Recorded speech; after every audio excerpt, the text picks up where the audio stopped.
Okay, it's being recorded. All right, there is 2 errors, the typos, under old applications, number 1, IWA 21018, Jason Lapino. If you recall, there was discussion that the address is not 58 Wrightson Drive, but rather 59 Wrightson Drive.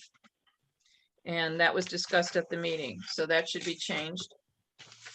And on page 2, the 7th line down from the top, it identifies Chair McNeil as opposed to Chair O'Neill. Probably the same clan, but just a little different sept of the same clan, huh? Okay, great. I didn't notice it, so I guess it's not too serious, but I read the first one. I guess I should have picked up my own name. All right, with those corrections, any other corrections or revisions? All right, hearing none, I will accept those meeting minutes as amended and move on to the next item. Okay. Let me just scroll past here. Citizens' comments on agenda items. Looks like we have 1 citizen, no comments. All right, hearing no, go ahead. George? Yes. Peter Nowak has been waving his hand. Oh, I He would didn't like see to it. speak. Oh, I'm sorry, I didn't see the waiver. Peter, do you have something to say? I'm not sure if this is the appropriate place to make comments. I want to make a couple of comments, questions about a violation on the agenda VIOL 210-23. Yes, go ahead. Okay, I'd like to ask a couple of questions about that. It seems obvious that the property owners had no intention of getting a permit for their project. My question is, what is the commission going to do about that? And what are they going to do to prevent things like this happening again? That's my first question. Well, okay, so this citizens comment section is certainly to raise questions about agenda items and add additional information and clarity to them. Obviously, we can't go into a deliberation until we reach that point. All right, so we don't want to get the cart ahead of the horse here. I understand that, but I won't be able to make my comments during that part of the meeting. You've raised the question. I think it's important that, and I guess the commissioners have heard it. And when we reach that point, then we haven't deliberated on the issue yet. All right. Will I be able to raise the question when that item comes up in the agenda? Well, I think you just did. You raised the question. Okay. Or do you have additional parts to the question? There is a second question, Okay. And that is if the wall that was constructed, if it goes beyond the property line, the delineated property line, what is the remedy for that? And whose responsibility is it? All right, so if I understand your question, your comment on the item that's posted, and you want clarity on what the violation is, it says what penalties, if any, are there that could be meted out by this commission in the event of a violation, and also what remedies to correct the violation. I guess those are the 2 basic elements. That's correct. All right. Well, thank you for bringing those points up. That's the extent of it. And when we get to that, we'll be able to take a look at this and deliberate based on the additional information that we would have from our agent. All right. Thank you. Okay, then. So commissioners heard the questions, and when we reach that point, let's move on. Okay, thank you for the any other comments by citizens? Okay, hearing none, let's move on to agenda item E, which is old applications. WAA 21021, Jody Arpin, 0 New Road, Assessors Map 154, Block 3, Lot 2G, construction of a driveway and footing drain in the upland review area for a new single-family home stamped received on 8/9/21. George, if you could be so kind as to share your screen. I with will. the Zoom documents? Absolutely. Let me just give me a second just to make sure I get it right, because for some reason I always get this wrong. But let me try. Share screen. Okay. I think I have to share. I have to give permission. Hold There on you just go. one second. I have to Sorry ask about that. permission. No worries. We're all trying to get this right. Like, let me try it again. All right, you should be good. There we go. Thank you, Amy. You're welcome. So let me find my screen and hit share. All right. You should be able to see my screen. I see your desktop. Oh, goodness. We can't have that. I wonder what my screen is. Good thing there's nothing bad on the screen, huh? Oh, wait a minute. It says stop share. Are we sure? You're sharing.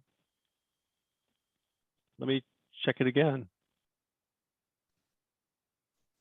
George, in the task, yeah, that in your taskbar, you've got a PDF file in the background somewhere. There you Yeah, go. I'm just, let me try it again. Does that work? No. Okay, it seems like it always works for me, except when it doesn't, right? That's fine, but enlarge it to fit full screen. Oh, is that the issue? Stop share your screen. Let me look here. Sorry for the delay. Record actions, disable annotations, meeting info. Oh, we can't do that. I want to cancel. I'm not doing so well. Let me try a different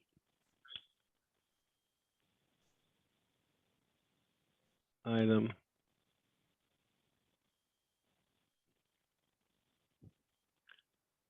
Just bear with me.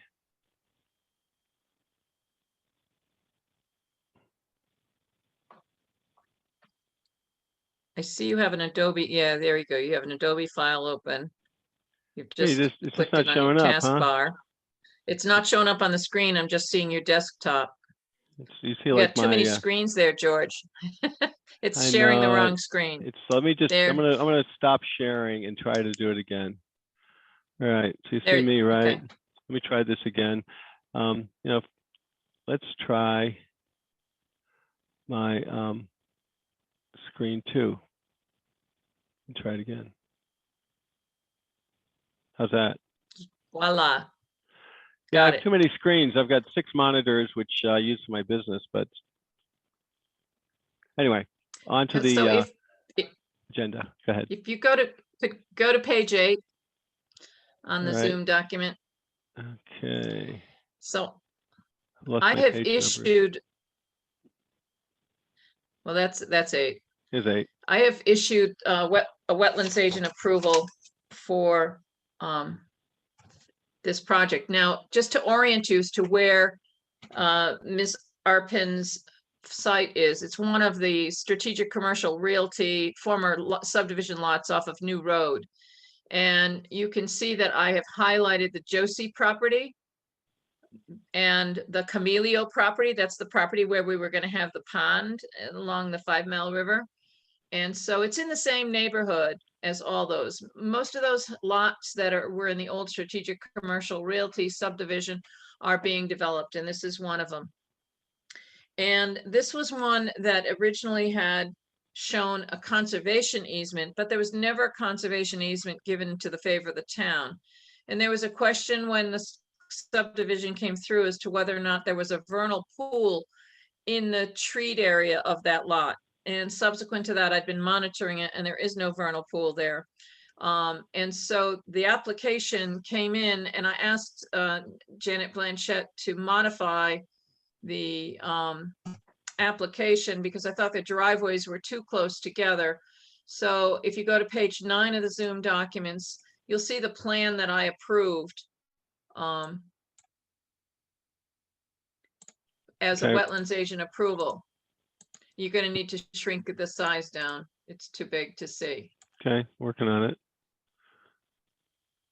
How's that? And what I did is I highlighted in yellow the activity that's in the upland review area. It probably doesn't come through very well in the Zoom document, but it's the area located to the north of the wetland system that you see delineated on that drawing. And Over that's here? what I had thought was, that's That's correct. That's the only activity in the upland review area. The septic system comes close to it. The reserve area is in the upland review area, but they're not proposing development at that location in the upland review area. So I issued that, and the legal notice will be published on the 24th, and the appeal period will end 2 weeks after that, which would be on the 8th of October, before next month's meeting. Okay. All right. Any questions from the commission members on this? No, I have no questions. So page 10 of the Zoom documents contains a copy of the approval that was issued yesterday. It's a standard approval. I see. All right. All right. Then that was approved, and agent's approval. The next item is WAA 21022, Andrew and Kathleen Ells, 28 Brault's Landing Road, Assessors Map 141, Block 17, Lot 197, replacement of wood retaining walls and construction of new retaining wall in the upland review area for aquatic reservoir, stamp received 8/16/21. Now, on page 12 of the Zoom documents is a locus map to show you the proximate location of the Ells property on Aquatic Reservoir. It's off of Burroughs Landing Road, which is a private road, and it borders right up to the edge of Aquatic Reservoir. I issued a wetlands agent approval yesterday, and if you scroll down to page 13 in the Zoom documents, I would like to explain what happened here. There is no actual work in the water. They have a number of existing wooden retaining walls that they want to basically rework the side slope and put in new retaining walls. There was one retaining wall that was located next to the dock at the southwest corner of the lot. And the retaining wall there looked like it was going to be touching the water, but in actuality, there's an old wooden retaining wall that they are not going to be removing that will be staying in place. So they're not actually doing any work in the water. But because of the problems that we've had right down by the lower right-hand corner of the lot, Is that here? No, On here? You That's wanna lower go- right hand? that right, yes, that's it. Okay. That's the one that comes closest to the water, but they're not proposing to remove the old wooden retaining wall. They're going to build a new terrace, a stone terra retaining wall behind it.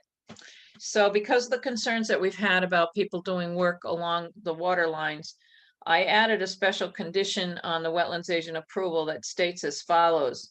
And you have this wetlands agent approval on page 14 of the Zoom documents.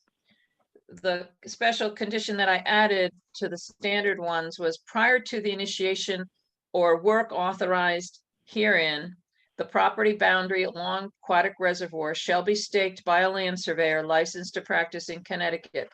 Such staking shall be maintained throughout the time period during which any work authorized by this approval is performed. No replacement or modification of the existing log retaining wall located along the shore of Aquatic Reservoir is authorized by this approval. And I thought that that was in keeping with our discussions, your discussions regarding retaining walls along the water and having a surveyor survey it and make sure that no work goes on beyond the high water line, since the property boundary does not extend beyond the high water line of the reservoir. Okay, any questions by the commissioners? Yes, I have a question. Your last comment was that the property line, the entire is above the high water line. And that there was something mentioned about now we want them to have a surveyor's stakes put in place, and that they're not going to take away the wooden wall. And if they want to come back later and take it away, then they have to file a new application. That's correct. Okay, I understand. That sounds good to me. And the reason why I wanted to have it staked is, as you know, Quantic Reservoir is drawn down starting sometime in the coming month. So it becomes much more difficult to, once work gets started, to say exactly where the property boundary was. That's why I wanted to have it staked ahead of time. Okay. Any other commissioner comments or questions? Our agent already noted that it's been previously agent approval, and there's a copy of it in the package that's provided. I put one on the screen. All right. Again, the legal notice will be published on the 24th of September, and the end of appeal period will be the 8th of October. Okay, thank you. Agenda, next item we have is new applications. DEC 21024, Blair and Karen Cole, 172 County Home Road, Assessors Map 107, Block 36, Lot 16 and 16B, timber harvest, received by Town Clerk 8/26/21. What's the story here? Mr. Cole is here. He can talk about what the timber harvest is, but it is a standard timber harvest. I Okay, believe Mr. Cole. he's still here. Yes, I see Yep, him. I'm here. Hi, folks. Sure, this is a Cool. project contract that we have with NRCS in Danielson. I've been working with Bill Purcell, and this is to improve the health of that particular forest stand. Achieve and maintain desired understory plant community for special forest products, grazing and browsing.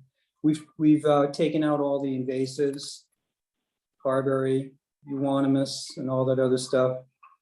And now we're ready to cut and hoping to start when the ground is completely frozen, January or thereabouts. Great. George, if you go to page 20 of the Zoom documents, there is a map geo printout showing the harvest area We have it. I see it now. in relate. And Mr. Cole's house is located just on the northern edge, east and a little bit east of the harvest area. Is that here? Correct. Yes.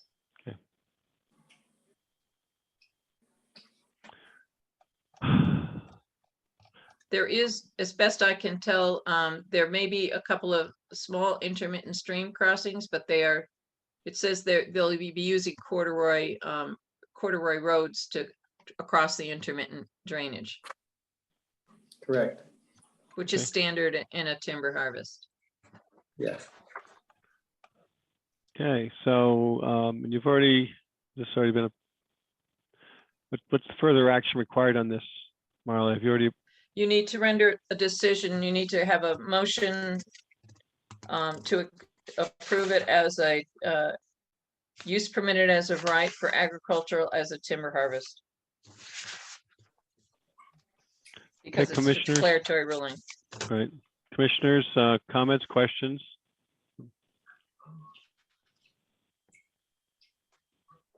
Fran, Dan, It looks pretty straightforward. Charlie? Agree. Okay.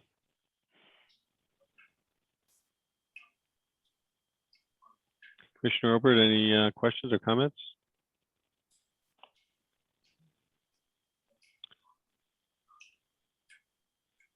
There he is. We see you now. We can't hear you though. Hand signals? Mic's off. There you go. Try it on. We can't hear you. Sorry. So maybe you can dial in on a separate line or something. Apparently, Commissioner Obert's communications have had a temporary interruption. We'll give him a moment or two to get this organized. Chairman, Yes, I have a question. So a declaratory ruling requires a vote? Marla, it does? Yes, Fran, it does. It's a decision by the commission to accept it as a use permitted as of right. Okay. So is Well, Commissioner if you- Obert, go ahead. If you'd like, I'll make a motion. All right, we have a motion. I'll make a motion to approve DEC 21024 of Blair and Karen Cole, 172 County Home Road. Assessors map 107, block 36, lots 16 and 16B for timber harvest. It's Commissioner Chapin. I'll second it. Okay, the commission is, of a motion and a second. Any discussion further? I guess when we get to the vote, we'll have, if we have, I don't hear any discussion. So Commissioner Obert, can we get a visual if we vote? Okay, if you do vote, okay, so let's vote on, we've got let me state this again. We've got a motion and a second, and we will vote, and we have no further discussion, so we'll vote on it. All those in favor say aye or raise your hand. Aye. Aye. Okay, I have two ayes and a raised hand by Commissioner Obert. So the application is approved as submitted as permitted by right. Thank you. You're welcome, Mr. Cole. Commissioner Obert, do you think you might want to just dial in? Maybe pick up, you can do concurrently. We can look at you and you can actually have a telephone. You can dial it if you want, but we'll move on to the next item, which I have to scroll down here. All right, number 3, new applications. WAA 21025, Route 193 LLC, 49 Thompson Road, Assessors Map 87, Block 53, Lot 8. Construct event barn with associated parking and drainage, stamped received by Town Clerk on 8/26/21, stamped received by Wetlands Office on 8/30/21, under review. What do we have here, Marla? George, I've presented you with the application. It's still under review. This is, in the Zoom documents is Joe Thoreau's letter of delineation of the wetlands, even though it was a letter dated in 2016, that wouldn't have changed. The plans are also put in here. What you probably, if you look at the sheet 26 of the Zoom documents, you'll see that this is the Anya restaurant. And Janet Blanchette is at the meeting and she can talk about the application. I have included in the Zoom documents portions of the stormwater report, just the project description, and not all the calculations because it would have made it too big. But on page 30, you do see a map of the proposal showing some of the features that are identified, and perhaps maybe Janet, if she wants to share her screen or use the Zoom documents to discuss what it's about. Currently, it's a wetlands agent approval. It's not an individual permit, but they're not ready to move on it. And I haven't finished looking at the details of it. So I'm probably not going to get to this until October or maybe the beginning of November. So I will take any comments that the commission members have or questions or concerns before I take any action on this application. Let's see. Hi, It's- this is No. Janet Blanchette from J&D Civil Engineers. I'm here if you have any questions. I think looking at the zoomed, what George is sharing on his screen, you can see right behind the restaurant, they're proposing like a single story open space barn with mostly all windows so that they can open it up and it'll kind of feel like a tent out in the field that they can host, weddings, graduation parties, that sort of thing in. So there's a driveway proposed. It'll come from their existing parking lot, wrap around the back of the building, and then have a cul-de-sac for drop-offs at the front. And that driveway does, exactly, that's where it is. That driveway does go into the 100-foot upland review area. And the driveway also kind of helps to control stormwater because it will, there's going to be a stormwater basin upstream of it so that the flow can kind of be metered out to the other side of the driveway into that wetlands that's at the top of the screen. He doesn't need to make any changes to his septic system because the health code is so conservative when it comes to restaurants that it's still more than double the size that he would really need based on his water usage, even adding this facility. And he's not proposing to add many parking spaces, where the yellow line is, that George just got rid of. There will be some like pervious gravel spaces that they're in the 100-foot upland review area. Yeah, right where his pencil is right now. Yeah. And so I'll be happy to answer any other questions that people might have. And of course, Marla knows where to find me if she has any questions while she's conducting her review. One of the things that I would ask though is what is their schedule? What is their planned schedule for construction and opening? Originally they were hoping to start construction in the fall, but I think it's going to be next season, the spring or the summer. The reason why I asked that is because that can affect the soil erosion sediment controls. Having a site open as it goes into the winter, it's much better if they start their work in the spring and are working through the summer when they have the time to be able to stabilize everything. Yeah, well, the owner has just made the comment to me that he has too many projects going on and he wants to finish the Mason house before he starts this one. So that leads me to believe it's not going to start until the next construction season. Okay. Excellent. Do any commissioners have questions for Ms. Blanchette?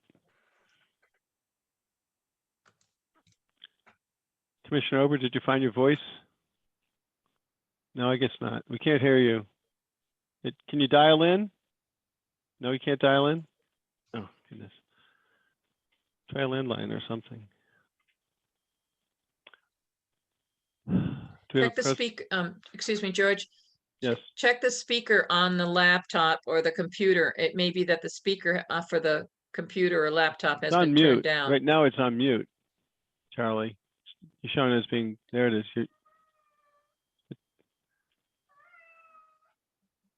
You can hear us, but we can't hear you. I hear your cat. That's my cat. So he hears us. So we should take lessons in ASL or something here, I guess. Well, maybe you could dial in. I would think you should be able to dial in. Do you have the number, Commissioner Obert?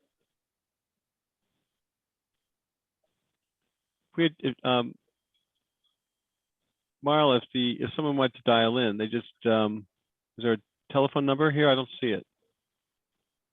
Yeah, it's in the agenda. Meeting. I'm looking at the agenda. I've got, yeah, it's right underneath. It's ID, a New York number. I'm looking because I don't see it in the Hold on. agenda. Maybe I on a gotta prior pull one. up the- I can read it. It says 1-929 929 205 Yeah, go ahead. 205 6099. Yes. So Charlie, did you get And that it does- number? Is it ringing? No cell service, I guess.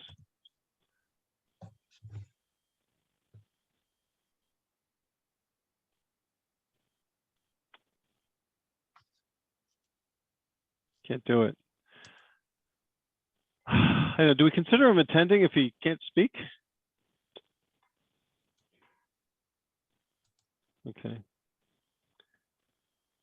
I just don't want to be in violation of any regulatory constraints here.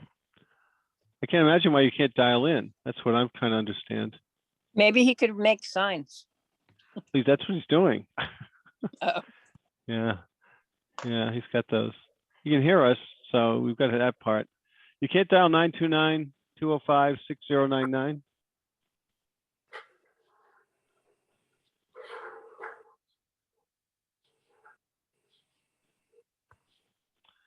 Has anyone tried that number to see if it works?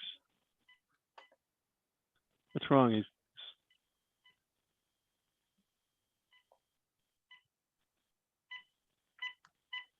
That's strange. Can maybe you can text? Can you text in the screen? Marla's calling you.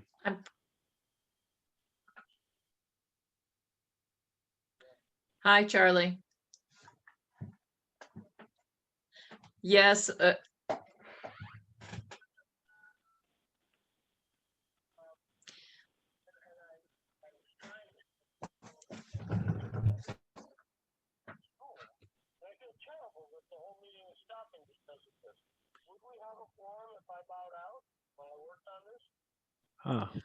no, there wouldn't be a quorum. Can you hear him? I'm You can't hear me yet. We don't have a putting quorum. the phone close to,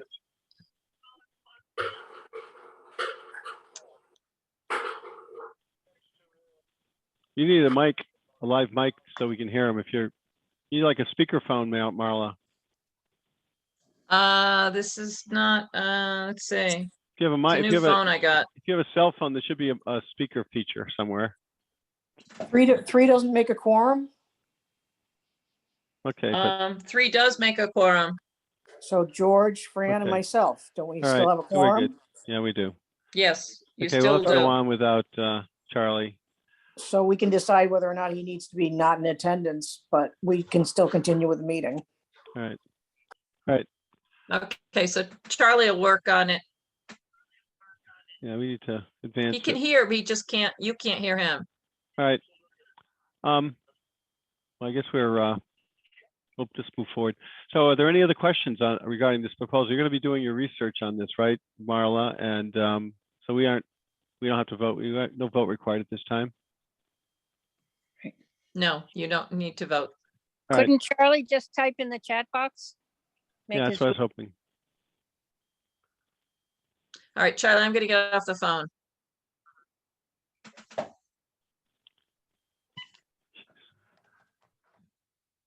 Okay. All right. All right then. Nothing else further on this then. We can, no other comments, no questions. I have no additional comments, so, No, I think it's too young in its infancy for us to. right. Right. So I guess we say thank you for the proposal, and there's a chat, I see. Yes, I can. All right, moving on to the next item then. It is, let me find it. Page It's a- 34. Yeah, I'm trying to close the screen.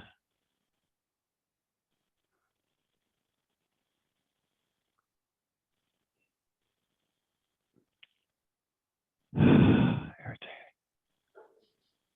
Okay, new application, DC 21026, Amanda and Christopher White, 246 Ravenel Road, Assessors Map 44, Block 105, Lot 31B, request ruling of use permitted as of right for chicken coop, pole barn, and swimming pool, stamped received on 8/30/21. Okay, George, Amanda White is in the Zoom meeting. I direct you to go to page 35 of the Zoom documents. What I have done is highlighted the property under consideration and turned on the 2-foot 1916 2-foot LiDAR, so you can see where their home is in relation to the topography. The land drops down towards the rear of the property. And it's high in the front. So Right, if like you here. scroll down to what they're asking for is they want to have some farm animals, and they want to be able to graze the goats around the wetlands. So if you go to page 39 of the Zoom documents, they've identified all the different things that they wanted to do. in and around the wetland system. Right. So they wanted to put up a chicken coop. And they wanted to put up a pole barn. And they wanted to have some pasture land that they wanted to let the goats be able to be in. And beehives, that would not be subject to the commission's jurisdiction. But one other item that she had put in the application was the location of a swimming pool, which they really didn't include that. That's in the upland review area. And that's not an agricultural activity, but that would be construed potentially as maintenance and enjoyment of a residential home. They're thinking about doing that next year, not this year, but right now they want to get their structures set up for their animals. So, Ms. White, if you want to tell the commission what is it that you want to do and what everything that you're going through to try to get all this approved, because I know you've got a variance before the zoning board of appeals. Yeah, so last night our application for the variance was accepted. So we will be at the meeting for October for getting that reviewed and hopefully accepted to for the variance of getting the animals due to the current setbacks. Yeah, when they changed the zoning regulations last year, they put greater restrictions on people having animals on their property. And they required, I believe it's 150-foot setback from the side yards. That is correct. So what happens is if you have a lot that's not 300 feet wide, you can't have animals unless you get a variance. Meaning you can't have chickens, you can't have goats, even though you might have a good sized piece of land. So they're applying for a variance. But in the meantime, some of these structures are within 100 feet of the wetlands. They're not in the wetlands, they're in the upland review area. And so I think it's appropriate to grant them the right to have these structures. Going through a wetlands agent approval process for this, for a pole barn and a chicken coop, where they're not really doing any grading. They're just building the structures, and technically it is construction, and therefore in the upland review area is something that is subject potentially to wetlands agent approval, but also could be included or allowed by the commission as a use permitted as of right for agriculture and maintenance and enjoyment of a residential home with respect to the pool. Okay. So, Barl, I have a question. Does this pose any threat? Do the animals in their activities that are proposed pose any threat to the environment, in your opinion? No, not in my opinion, because there really is no confined water course. There may be an intermittent water flow into the rear of the property. That's why I included on page, if you go back to page 35, where I included the 2-foot LiDAR. So you could see that the pole barn was up on the upland as well as the chicken coop. The chicken coop is kind of like on that little piece of flat land that's got a steep bank behind it. But you have to go down that embankment heading towards the west in order to get into what would be the wetland system. And there weren't any wetlands actually flagged by a soil scientist, but there are some some soils that are very moist down there. So that's why I think this just should be approved as a maintenance and enjoyment of residential home and agriculture as described for a pole barn, chicken coop, and an above ground swimming pool. I see Commissioner Obert has communicated to us his concerns. I don't know if you can see his comments. To be clear, the chicken coop and pole barn are in the upland review area, but no grading or digging except for foundations or pool. And the question is north, is at the top of the page, presumably orientate. That's correct. North. That's correct. That's an answer there. All right. Okay, thank you, he says. Can everyone see his comments on my screen? or not? Mhm. Yes? Okay. All right, so we've got a communications platform for you, Charlie. All right, So go ahead, next. just like before, this would require a motion. So do I have a motion?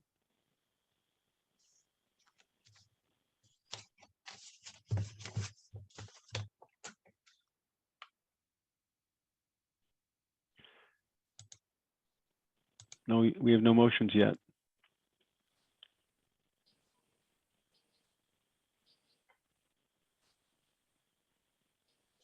Commissioner Obert's making a motion. Do we have a second? I'll second. I have a motion and a second. Any further discussion? What is the motion? Is the motion to approve the application?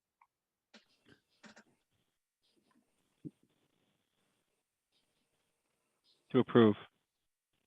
Motion by Commissioner Obert to approve the application as submitted. Isn't Yeah. this a new application though? It's a request for a declaratory ruling. So it doesn't have to have the 1 month waiting period? Correct. Only individual permits need the 1 month waiting period. Wetland agent approvals do not, and declaratory rulings do not.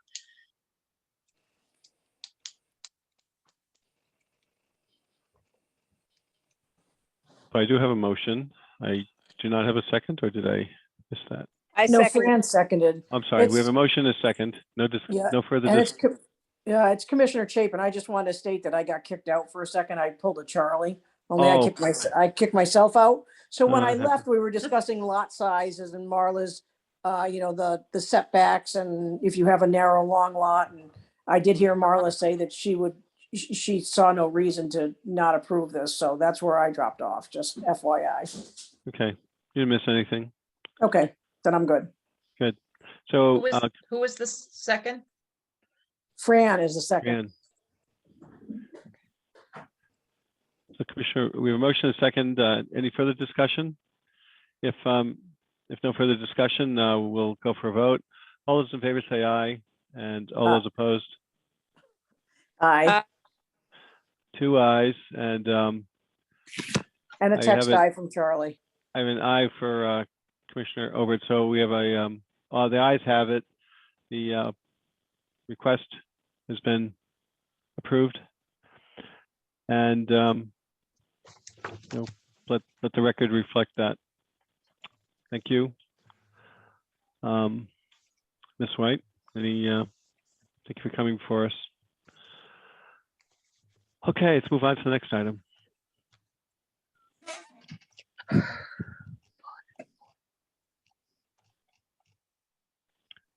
All right, we've got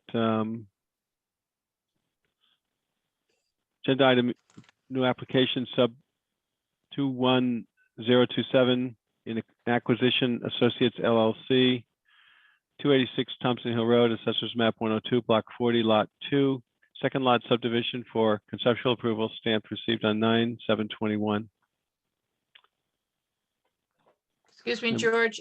Yes. Can you move your chat screen so that it's not sitting on top of? Or close it out? I closed it. Okay.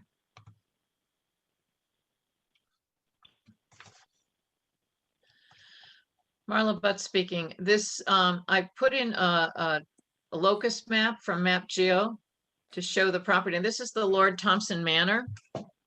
And the manor can be seen on the page that excuse me, the Map Geo map can be shown is on 43. I think you have it on the screen.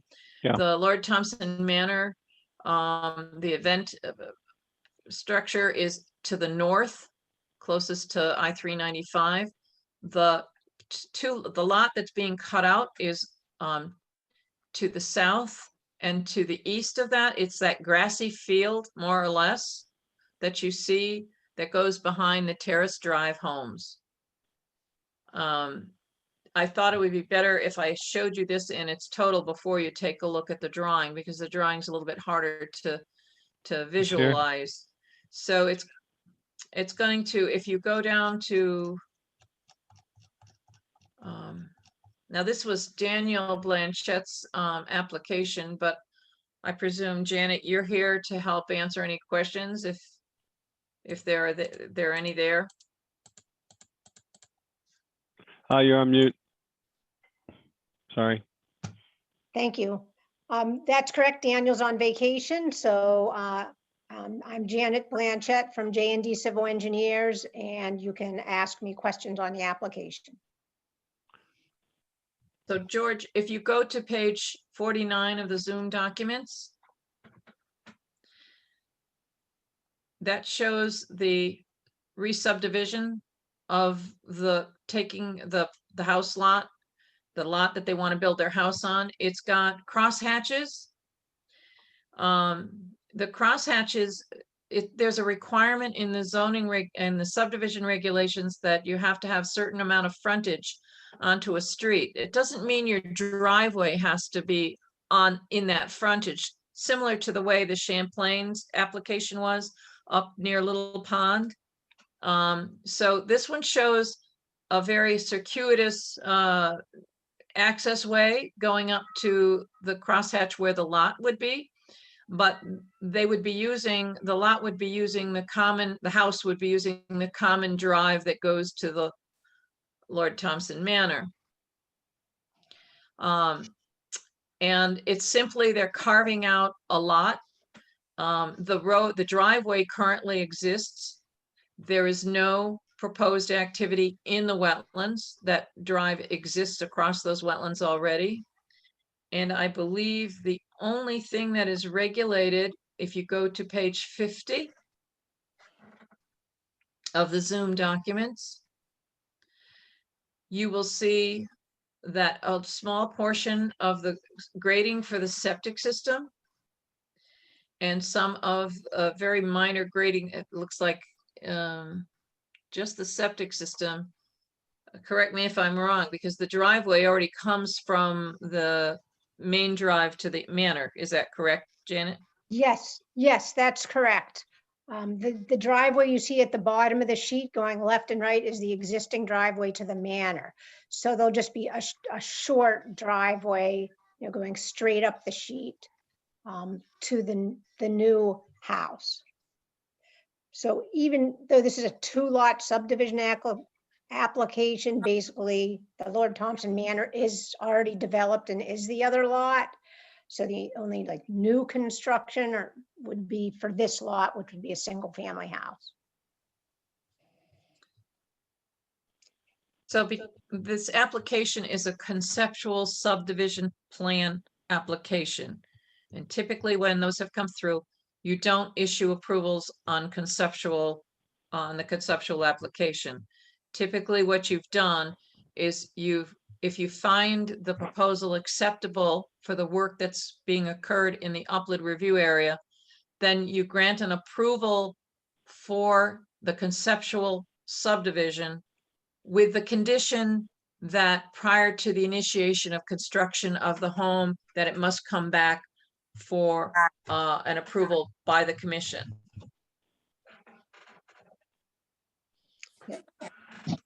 That's correct. Once he gets his house footprint more aligned and this final design is done, then we would be back for a wetland agent approval before any construction goes on the lot. Okay. Commissioners, questions?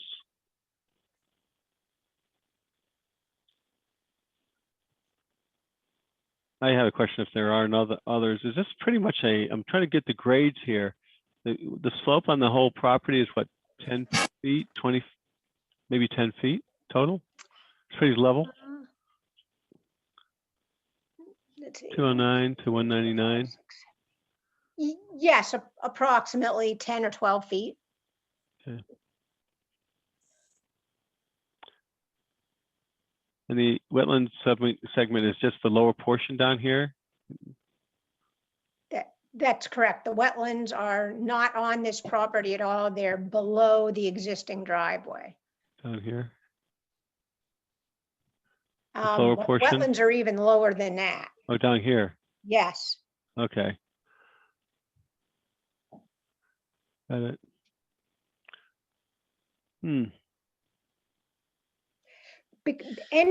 Any subdivision or re-subdivision, even if there's no wetlands within 1,000 feet by state statute, comes to the Wetlands Commission for them to at least look at and review.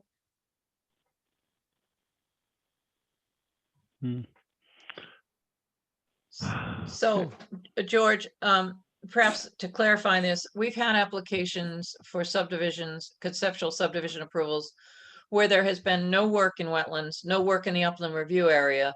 And in those cases, I've just sent a memo to the Planning and Zoning Commission. But that's not the case here. In this case, we have a subdivision similar to the one that came off of Brickyard and Capitulic Road, the one that was on the corner, where they did a subdivision, conceptual subdivision, but then came back to for a wetlands agent approval to build the house.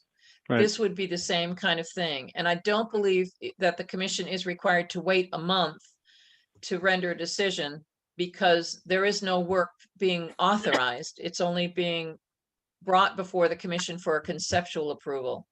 Right. And unless the commission members had a concern about the design, then that could be investigated more. But if they don't have a problem with the design or the work that's proposed in the upland review area, then a motion to approve the application for a conceptual 2-lot subdivision would be appropriate.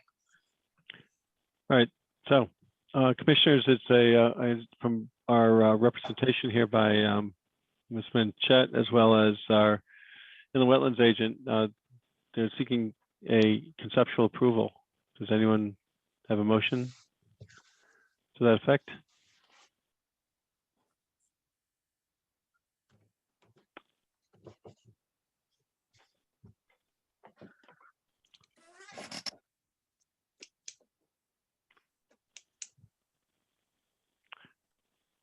Can't hear Hang anyone. on, it's Commissioner Chapin. I'll make a motion to approve the SUB 21027. Is that the right one? No, that's the wrong one. Hold Am on, I on the hold wrong? on. No, that's Yes, the that right is one. correct. In Acquisition Associates LLC, 286 Thompson Hill Road, Assessors Map 102, Block 40, Lot 2, 2-lot subdivision for conceptual approval. Okay, I have a motion. Do I have a second?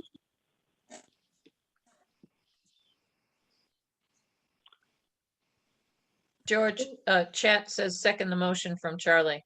Oh, I can't see my chat. So there it is up there. Okay. Okay, I second the motion. Oh, you had the motion originally. Sorry. So we have a motion and second. Any discussion? Okay, hearing no discussion, we'll go to a vote. All those in favor of approving the conceptual subdivision, say aye. Aye. And all those opposed? And we have an aye from we- Charlie via I see. text. He has his aye. Okay, the motion for the conceptual approval as outlined has been approved. Thank you. Welcome. Thank you very much. Okay, moving on to the next item. It's tedious. All right, I've got IWA 21028. Wojciech Sudka, 1574 Riverside Drive, Assessors Map 55, Block 65, Lot 14. Fill 3,500 square feet of wetlands and 100-foot upland review area for construction of commercial building, associated parking, stamped received on 9/7/21 to be statutorily received on 9/14.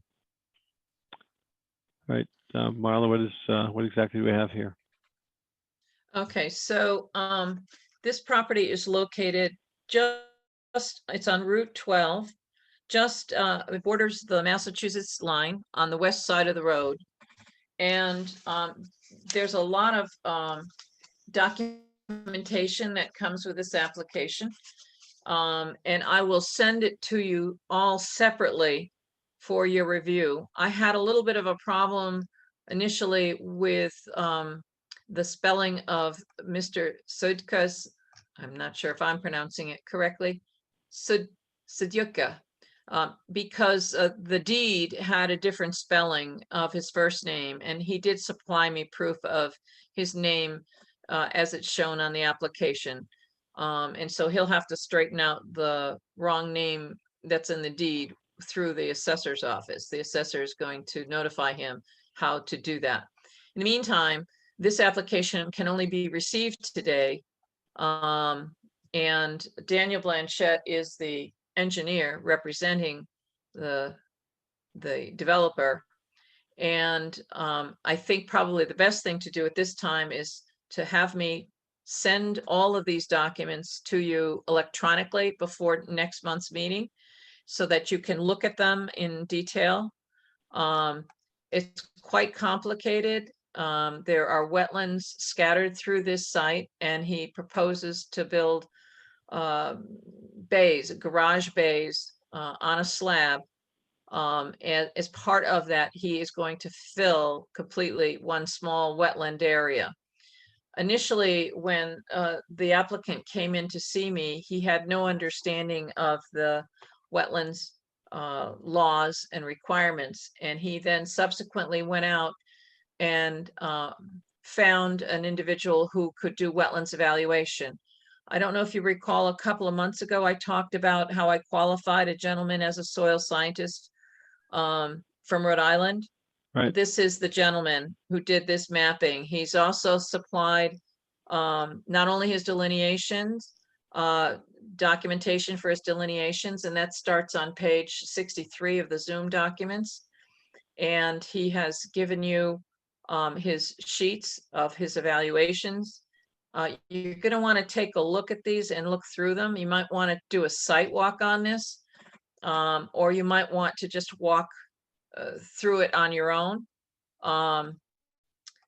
Since I'm not going to be here for 3 weeks, and I'll be back in the office on October 11th.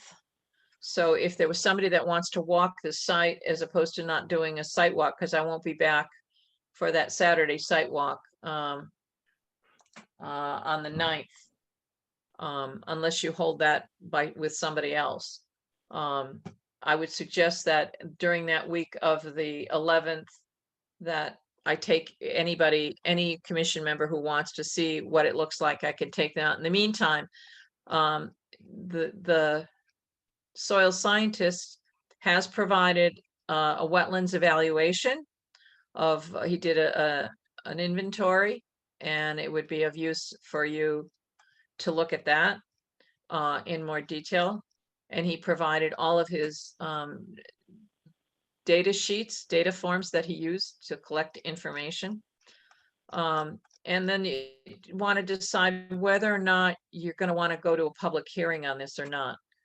The only day that I could really go out with you would be on the 11th when I get back, because your next meeting, your October meeting is on the 12th. And on the 12th, you're going to have to decide whether you want to go to a public hearing on this, or whether you want to continue it to November meeting.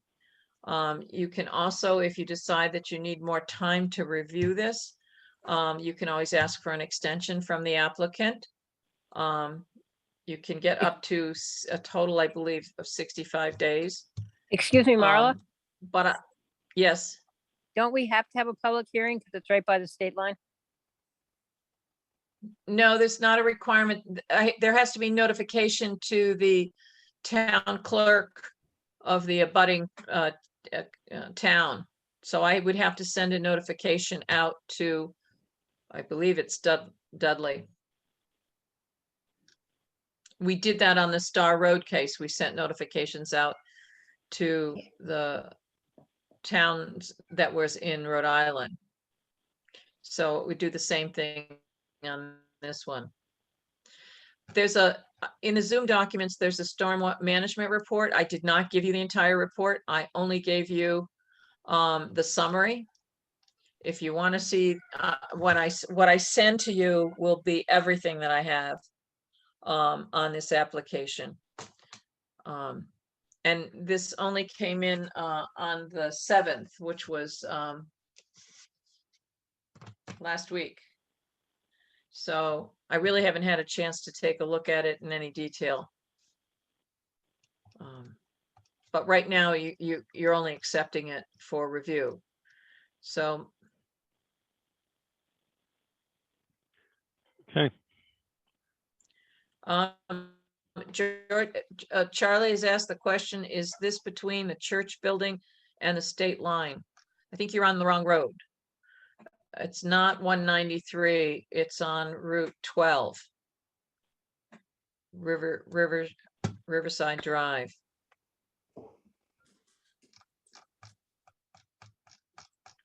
Correct me if I'm wrong, Janet, there's no church up there, is there? That's correct. Just to the south of this is actually a residential property with a long driveway. scales off. This used to be a construction company used to No, have this this is- property.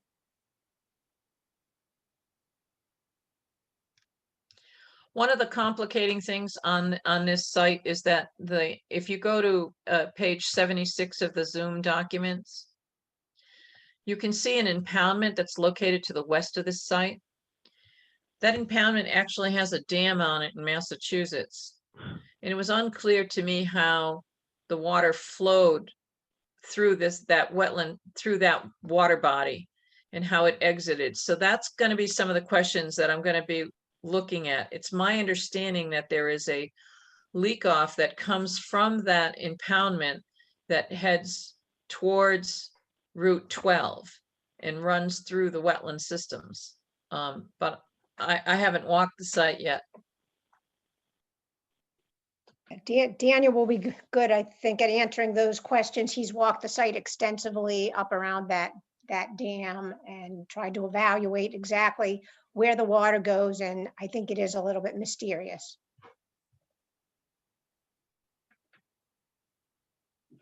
Okay, So that if you're looking at page 76, the wetlands that would be filled is that isolated little wetland that's got data plot number 1, data plot number 2. right. Listed. That's the wetlands that's proposed to be destroyed. This one here. Correct.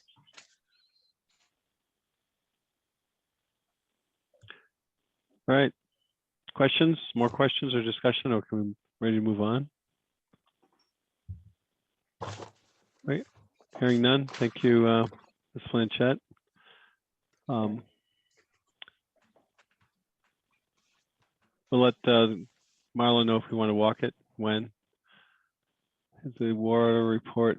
It'll How far have to did we- be, How far to the next? it'll have to be on October 11th. October 11th. Okay. Yeah, because that's the only day I'll be available before the next meeting. Great. I'll be here before you know it.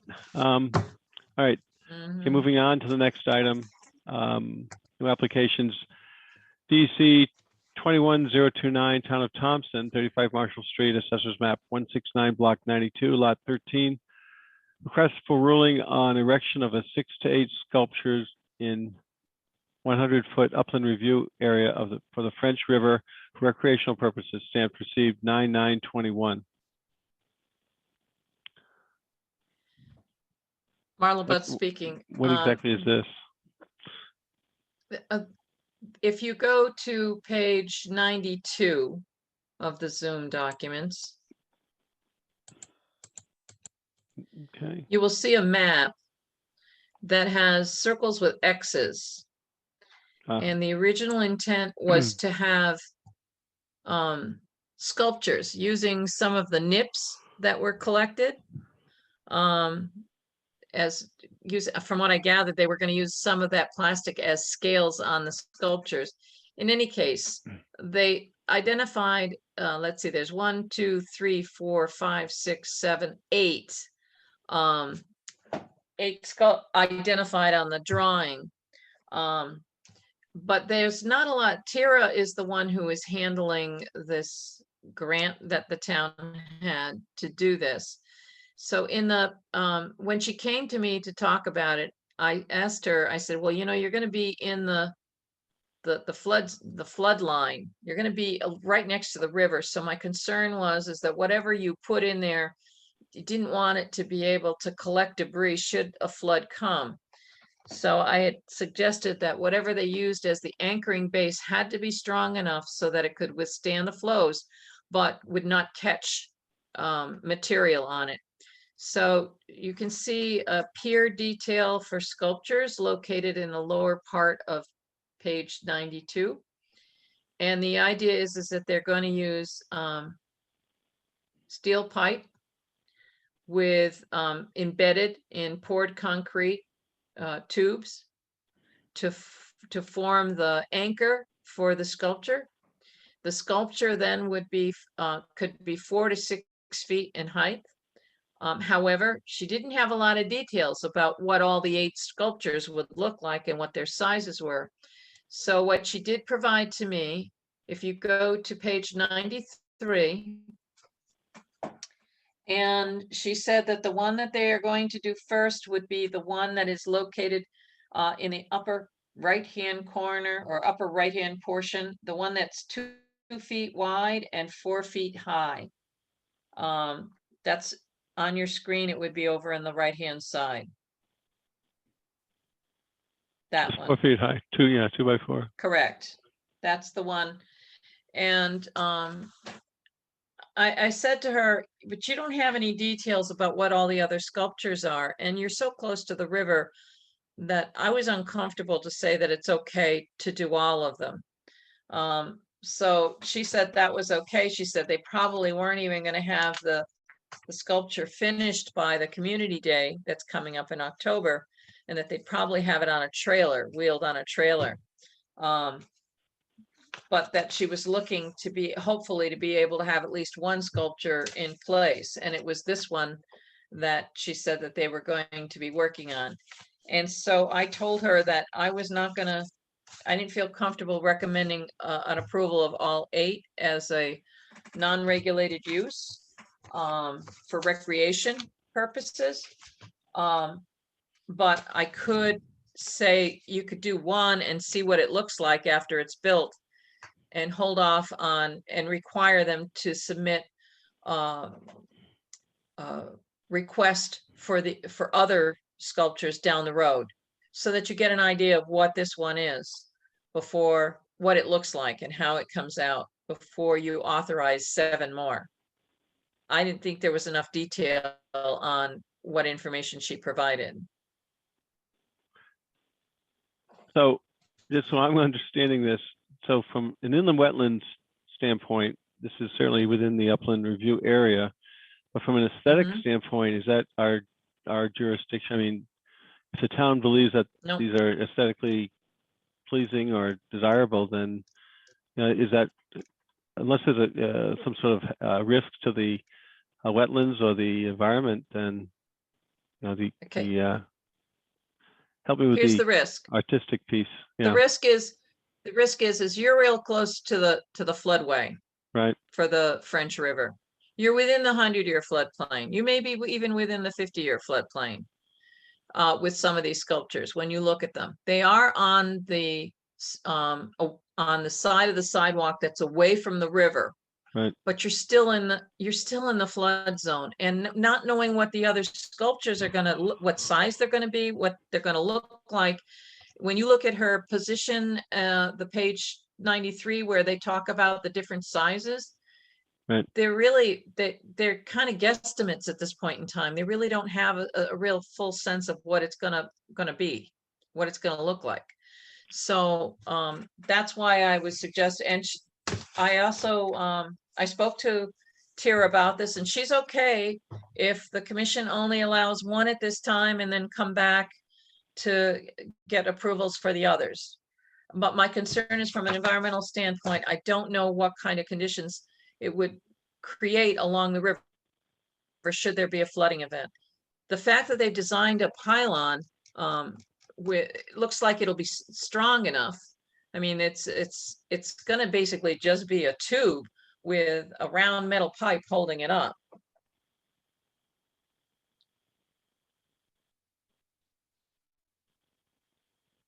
Does that answer your question?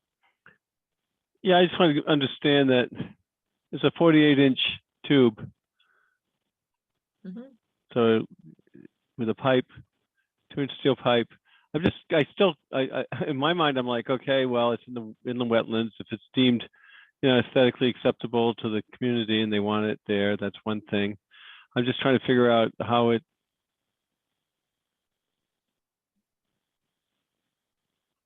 What's it going to obstruct? Trees coming down the stream or something? I just. I think he thinks it's going to end up in the If stream. this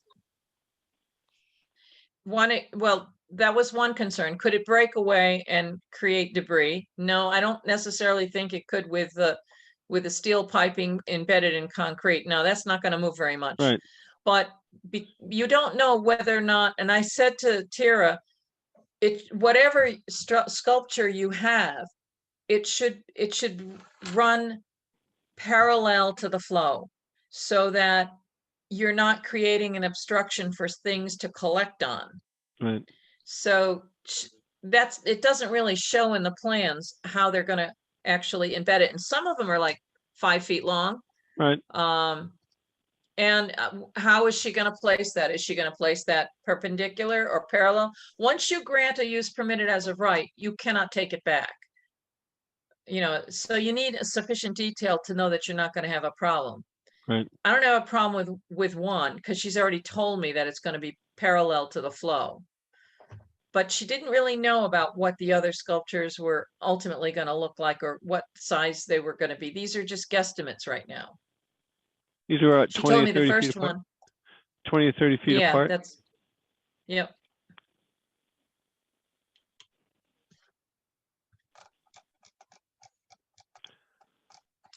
So my recommendation would be that you approve it for one, but then take a look and see what it is and get better detail on the remaining ones. So that you know what's going to actually be put in the ground in the floodplain. And it's Commissioner Chapin. I don't know if others saw the comment, but Charlie piped in that we should be asking for more information from the artist.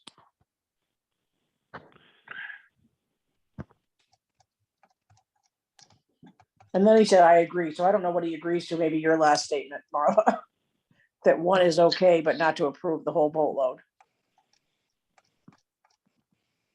Yes, that's what he agrees to.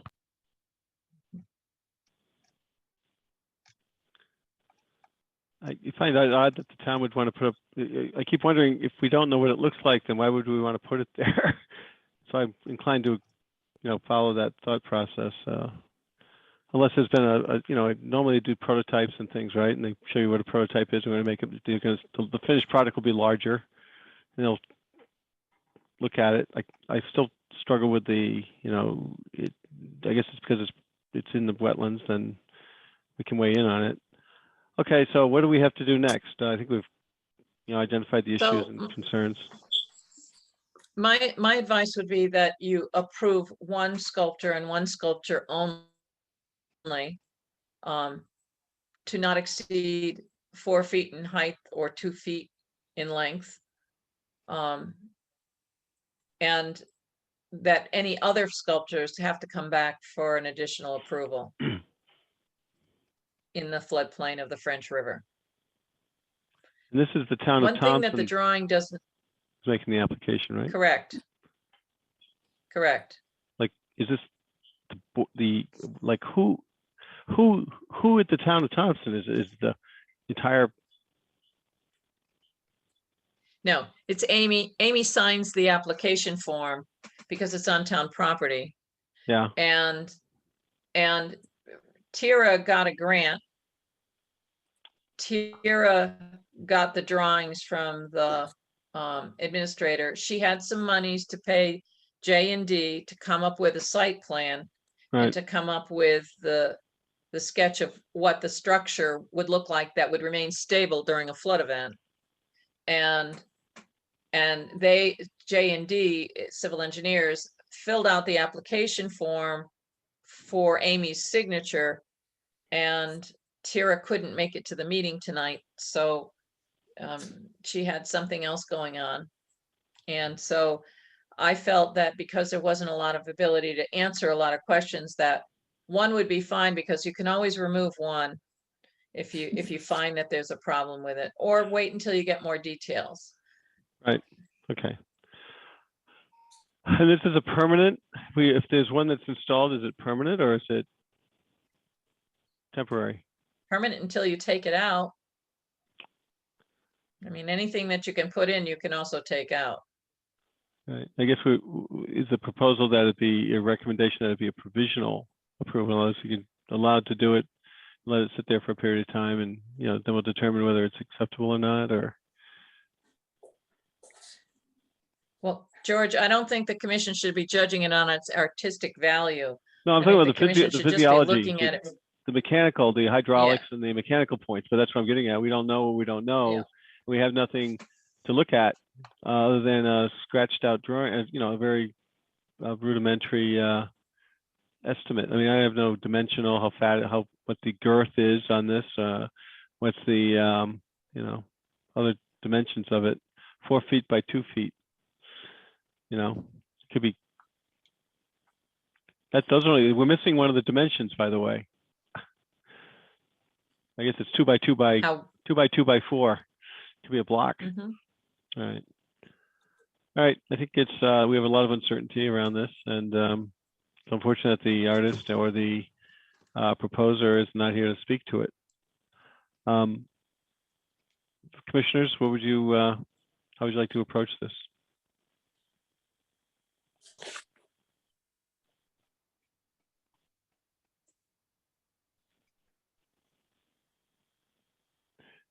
Do we have a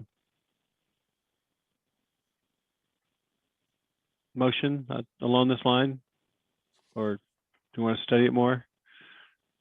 Notice, please. What am I looking at? I'm looking at.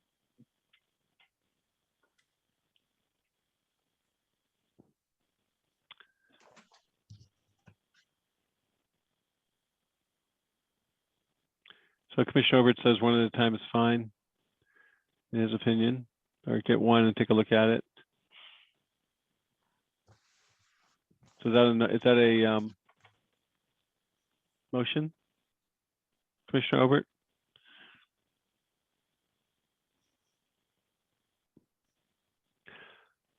Well, if there's no motion and no second, then I guess we just don't take any action. You should probably take an action to either approve it, or you could delay it till next month to wait to get further detail. Maybe we should But do if that. And Although I do Would see it a move. would it I'm be possible to get more details and maybe look and see where they're going to be and evaluate it and get a sense of the size of them in relationship to where they're going to be? Maybe some prototypes. Don't they do that with art? Or if it's just a pole that, that's the size and, It could be really big. it sounds like they're going to be So- rather large.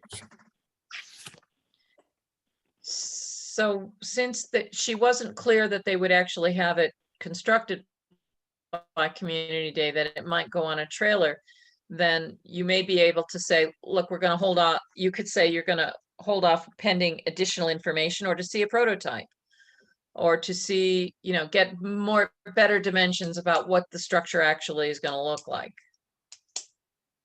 So I think Commissioner Obert's moved to approve one set up to evaluate, but I don't have a second. So I'll second it. I've got one to approve, one set up to evaluate. And you've got a second. Any further discussion? I guess I feel like I don't know what it really looks like, other than a rough sketch of a fish-ish kind of thing, fish creature. Yeah, that's why it would be nice to be able to see something that would really give an idea of the scale and the way it affects the landscape. Yeah, the scale would be important, especially, no pun intended, of course, but Is it going to be close to the railroad tracks? yeah, halfway. No, it's between. going to be, it's going to be next to the sidewalk in the park. Which is next to the river. Right, but it'll No. be on the landward Inside. side. It'll be on the railroad side of the sidewalk, not the river side of the sidewalk. So what if it fell down into the railway?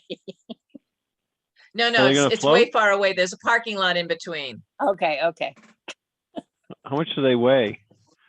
Are they gonna get blown away or float? Are they gonna float? No? I have no idea. Right, that's why I think there's a lot we don't know about this. Yeah, it Yes. really would be nice if we could see more.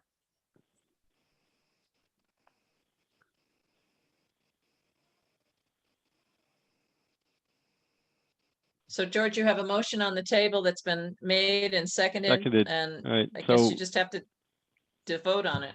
If you- right. Okay, so if we can decide not, you can vote for or against. So I guess we'll put up our vote. Then we have a motion and a second. We've had a discussion. Any further discussion? Once you put one in, you might be stuck with it too, but that's another discussion point. But All it would right. really be the most vivid representation of what everything will look like. Yeah. All right, then we've got a motion that's made and seconded. We've had a discussion. All those in favor, say aye. I have one in favor. Aye. Is that two or one? Too. Two. I have two in favor.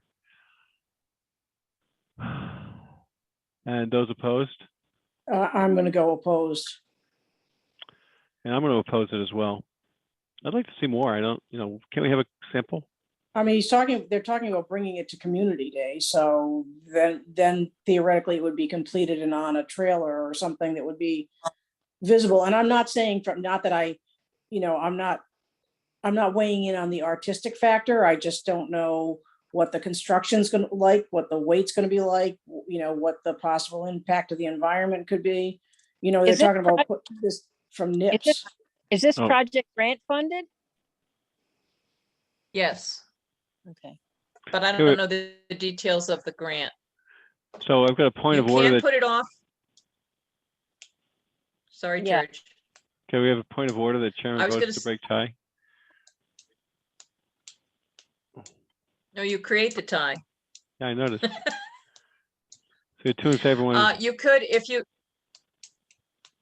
can't, if you decide you don't want to pass it, then you can always delay it to next month to ask for additional information.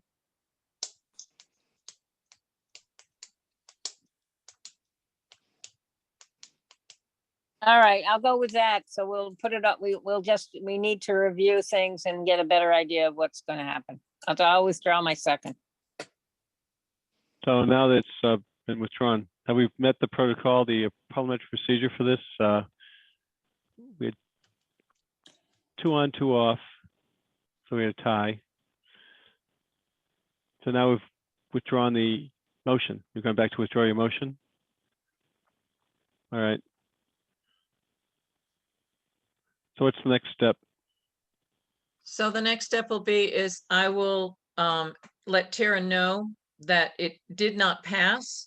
However, it wasn't denied either. And if she can provide additional information for next month's meeting regarding its construction, this, the size, the weight, that kind of thing, that you could then make an informed decision. Right. But there was no decision this time. Right. Would they have scale models of this? Like this is public art. This can be on display for decades into the future. Don't we have public, even scale designs of this stuff? Is it going to look like the ones they put up in Putnam? I don't know. I don't know. So there's no real pictures of a real thing. This is all sort of, Yeah. So they don't even have them yet. I'm concerned that, and when's the community day? That they're trying to get this done by? Sometime in October. So within can't like remember when. 15 days or 20 days, we're gonna have full-blown 2x4 fish. We must have one a photograph of it. Okay, I don't have anything.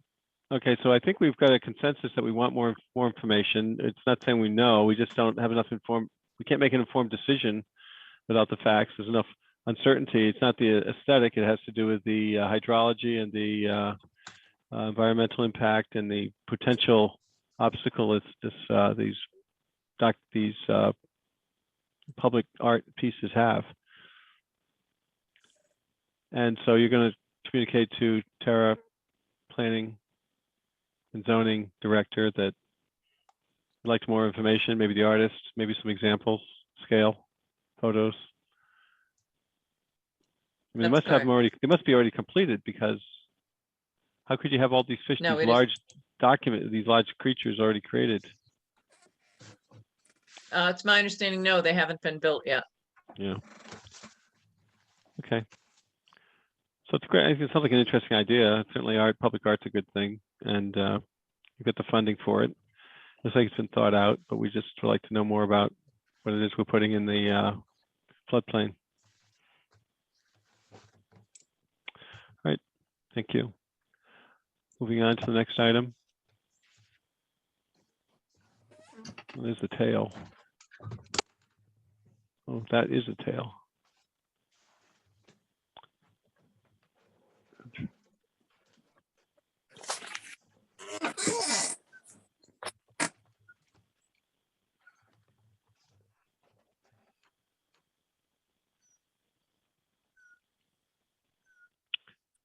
All right. What else do we have here? That was 95. Applications received after agenda was published. None. Did I miss anything? Did we cover everything? Yeah, we got everything. Nope. Okay, permanent extensions, none. Violations and pending enforcement, and there was a question about this in the citizens' comments. So, yes, Not this one. no, The first okay. one is the LIS properties. All right, so I have LIS, I've got notice violation, VIOL 21019, LIS Properties LLC, 715 Riverside Drive, Assessors Map 63, Block 58, Lot 23. Unauthorized structures diverting water course, flooding Thatcher Road and Riverside Drive issued on 7/7/21. Request remove or response by 7/13/21. Status. After the hurricane that passed by last week, on my way into work, I drove by. The structures were removed shortly after the notice of violation was issued. My concern is what the condition of the channel was after they removed the structure, and the channel is not really clearly defined. And I believe I need to send some correspondence asking them to come up with a plan to reestablish a positive channel at that location, because when the structure was sitting on top of it and the water started running underneath the building, it eroded away the embankment to some extent. And my concern is that somebody may, from the area, from the apartment building, may go in and start playing around in that water course. In addition to that, there's been flooding along Route 12, and I've been in touch with DOT, and they had their drainage engineer investigate the conditions on Route 12 itself, and they're going to be cleaning the Route 12 culvert and drainage system because there appears to be some blockage there. But at this property at 715 Riverside Drive, there needs to be some kind of review or addressing of the channel itself as it runs through the property where the building was, because it's not, it appears to have been eroded. So I'll need to send correspondence on that. I just haven't had a chance to draft that up yet. Okay. Any questions by commissioners on this point? I'm hearing none. We'll move on to the next item. Okay, violation VOIOL 21023, Jamie Pettit, 0 and 73 Center Street, Assessors Map 16, Block X, Lots H and 2. Unauthorized construction of retaining wall and associated backfill in or near Little Pond, issued 8/24/21. Instruct cease further work by 9/8/21. Submit schedule for submission of A2 survey and attend IWC meeting. So that's what we have. Okay, We also had a commission Marla Beth speaking. citizens comments on this as well. Yeah, so we have Joe Peterson. He is the person I've been in contact with regarding this site verbally. Originally, an email came in by Peter Nalwack on the 9th of August showing pictures at 73 Center Street taken from the beach. The association, the Little Pond Improvement Association has ownership of the beach area to the south of this property, 73 Center Street. So he indicated that there was a wall that was being constructed in the water and sent me 3 photographs. And I found a building permit and contact information, and I made a call to Jamie Pettit's phone number, who was listed on the building inspector's building permit application. And I got a call back from Mr. Patterson, who basically said that they were just replacing a wall at the same place that there was a wall. And at that point in time, I told them to stop. And then subsequent to that, and he indicated that I told him he would need to get an engineer, a land surveyor to survey the property, because it's not clear where the property boundaries were after I did some investigation on the land records. And then I get another call, another email that work was occurring just before the hurricane, the Friday or Saturday before the hurricane. And then I was sent pictures of that, showing that the wall was being worked on and it was almost complete. So subsequent to that, I went out into the field with Dan Malo and confirmed that all the work was on the wall, appeared to have been complete. Then I went back and I started looking at aerial photography to try to figure out, what was there before, because I never saw the property before the new wall started going up.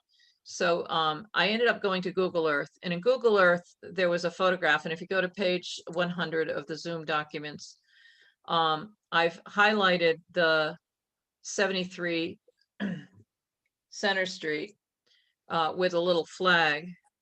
This is on page I'm sorry, 100. 100 of Yeah, the we go Zoom back. documents. Yeah, here it is. 100. My goodness. Yeah. That's it.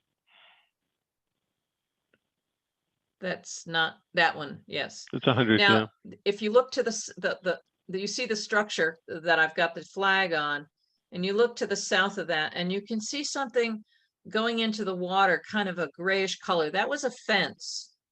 And you don't really see anything along the shoreline. You see something Just white, here? which could have been a dock at some point. Right there. Yeah, that's, I don't know what that is, but you go farther south and there's that's a fence, because Okay. it shows up in other photographs. Now, when you go to the next page, which is 101, that shows the actual lot that this land is on, and you can see that there's, if you look carefully, this is in 2004, there is now appears to be a little structure in front of lot H. See the line? See that you can see the Right. fence still. And now you can see that there looks to be some kind of line going up, like there's a wall that might have been built to the north of the fence into the Here? water, which you didn't see. Yes, correct. So that led me to the conclusion that, based on aerial photo information, that sometime between 2001 and 2004, there was a retaining wall that was built on this vacant lot that went out into the water. Now, if you go down to the next Google Earth picture on page 2002, it was taken in May of 2015, and you can very clearly see the wall and the fence. The fence had guy wires on it. Just here. To hold it up in part. Yes, that's it right there. And so in 2015, that wall was there. So I checked the records of the commission, and there was no permit ever issued for building that retaining wall out into the lake. And so I sent a notice of violation on August 24th to Jamie Pettit, the owner of the property. And I explained all of this and explained about the communication that I had with Joseph Patterson. And I was kind of expecting there to be something coming from an engineering firm. But then I didn't hear anything, and then next thing I know, the wall is built. So that's why I issued a notice of violation, and I instructed them to cease any further earth moving or construction work in Little Pond or within 100 feet of Little Pond. And by September 8th, 2021, submit in writing a schedule for the submission of an A2 survey for the property boundaries as indicated in record drawing 171 filed in the Thompson Land Records as Lot H. And that was also known as the Omer Allard property, and locate any structures within 100 feet of Little Pond, and then to attend the next regularly scheduled meeting to discuss the activities on the properties. And in response to that, I did get, I believe, an email from the property owner, and I don't think I printed it out. Well, Mr. Patterson is here to explain the situation and to explain how they intend to address the situation. So Joe, you're on. Unmute, you're unmuted, okay. Unmuted, yes.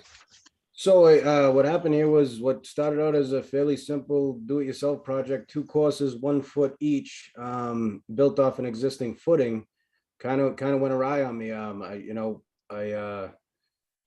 In my course of action now is to just follow whatever you guys recommend and take it from there. I do have a survey. I have since reached out to Greg Gladys of Killingly Engineering, and he has yet to send me back a quote, but we plan on retaining him as soon as that comes in and moving forward with whatever you guys recommend.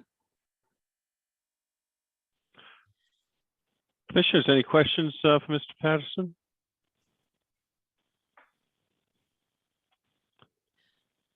Well, I certainly do. Mr. Patterson, help me understand how you went from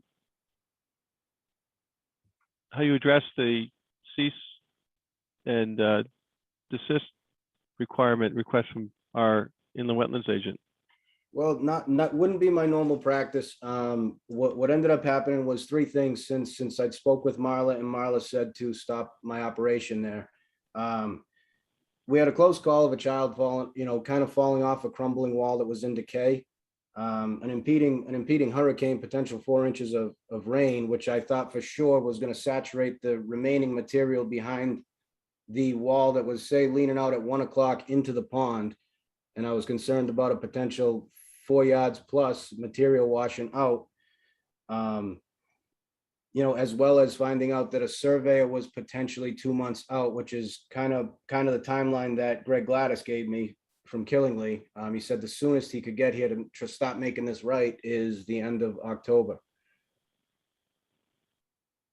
And it wasn't an easy decision for me to, I was very torn whether I should call. Can I work on an emergency basis? Part of me regrets going against public official. However, I do have a little peace of mind in knowing that no harm can come to anybody in front of that wall, nor anything sliding further into the pond. So if I understand correctly, you understood the direction and you willingly and knowingly disregarded it. Is that correct? Absolutely. I'm in attendance here, sir, to take responsibility and, apologize and see what you want to do, what you want me to do to make this right. Okay, so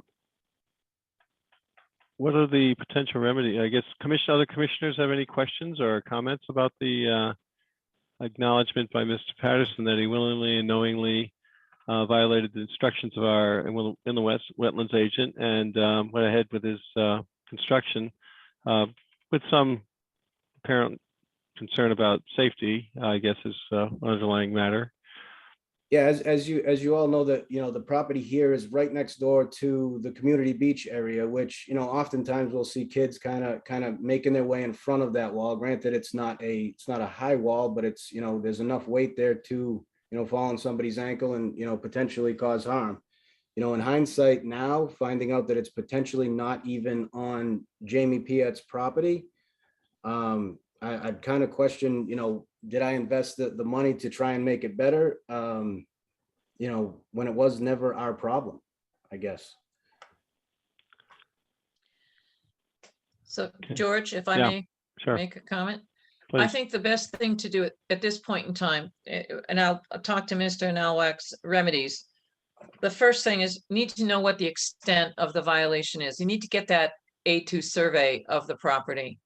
And from that, you'll know what the extent of the intrusion is, according to what the survey says.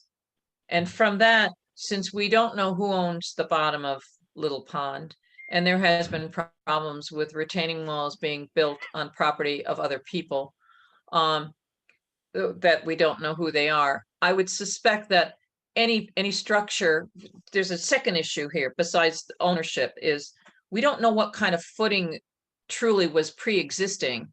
Since the original wall was kind of failing, we don't know if the structure that it's sitting on is really stable.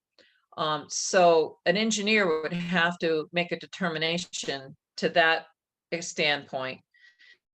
So there's two options that he has. Once he finds out where the property line actually is, have an engineer look at it to see whether or not it is in fact stable. If it's not stable, it shouldn't be allowed to remain anyways. And it should be pulled back to whatever and construct a retaining wall at the property boundary line. And that would be basically removing the violation and reconstructing it where the wall originally would have or should have been with a proper footing. But that would have to be designed by an engineer. The other remedies that exist, which are more onerous, include issuing a cease and restore order. But since you don't know exactly what was there before, and you do know that it appears not to have been, appears to have been built by a prior property owner a number of years ago, sometime between, could be up to 20 years ago. It's difficult to pursue that. However, if the structure is there and should not have been there in the first place, then the commission could still say they want it out completely, whatever was brought in by Mr. Patterson. My advice is to better understand what you need to do is to find out how far is this wall beyond the property line, if it is beyond the property line, to have that survey work done. Now, we know that Little Pond has had problems with its water surface elevation going up and down because of the beavers. And the subdivision that was originally done on this property was back in the 40s. I don't know what the pond elevation was in the 40s. The map that's on file on the land records actually has distances for this lot. So there should be easily enough to survey it. 73 Center Street did not have the distances actually recorded on the subdivision drawing back from the 40s. So I think you really need to look at what the survey work shows as to where the property boundaries actually are, and whether or not this wall and fill exists on somebody else's property. Then you could decide what you need to do about it, and if that structure is sitting on a proper footing. Mr. Patterson said that he just basically used the footing of the wall that was there, but we don't know what kind of footing that was. And it's going to be hard to tell what that footing actually was and whether or not it was adequate to withstand the forces that it's going to have to withstand now. And to speak for the footing, I would have never taken on the project if I didn't have that existing footprint to build off of. The only thing I can tell you now is the footing was roughly 6 inches thick by 14 inches deep, with a 24-inch depth block that rests on top of it. And the block wall was built to accordance to their spec on building it. You know, it called for a minimum of 1 foot of crushed stone behind it, double washed stone. I put more like 2 feet. But I understand what you're saying about the footing questionable. Like I said, I didn't extend anything further than what was. I built off of. I would have never taken on the project if it wasn't for that footing existing. So So, I see a note from Commissioner Obert that, to clarify, do you currently have an appointment with the surveyor or not? Nothing yet, only because he hasn't gotten back to me. I called him the beginning of last week. He told me a price was gonna be emailed to me. I called him last week and got no response back yet, but I believe he is a pretty reputable company, or nothing but good about him. And I think Marla mentioned that she knew him as well. Greg Gladys is his name.